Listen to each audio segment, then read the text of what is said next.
国际消息：美国总统 Trump 的朋友、政治运动人士孟庆 Kirk 是伫咧大学的演讲活动当中去互枪杀死亡。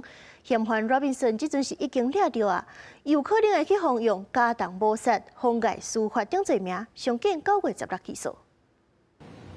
Good morning, ladies and gentlemen. We got him. On the evening of September 11th, a family member of Tyler Robinson reached out to a family friend who contacted the Washington County Sheriff's Office with information that Robinson had confessed to them or implied that he had committed the incident. 美国犹他州州长考克斯伫美国时间12讲，抓到枪杀美国总统川普的盟友科克的嫌犯罗宾森。川普伫早起接受媒体福斯新闻访问的时阵，证实嫌犯已经落网。检举嫌犯的人也是嫌犯的爸爸，也有爸爸的牧师兼法院保安的朋友。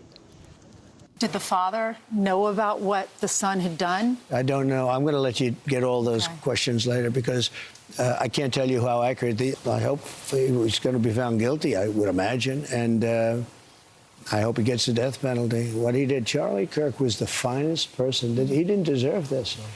警方初步调查，22岁罗宾森伫厝内三兄弟当中排老大的是自由生，伊捌伫犹他州立大学读一学期就退学啊，目前读迪克斯技术学院的电气学徒课程3年级。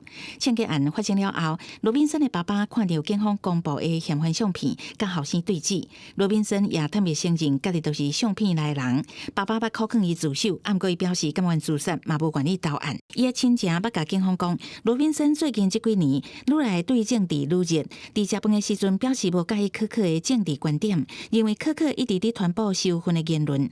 目前警方以加重谋杀、妨碍司法这个罪名甲逮捕，一定伫16正式甲起诉。公视新闻陈思彤编译。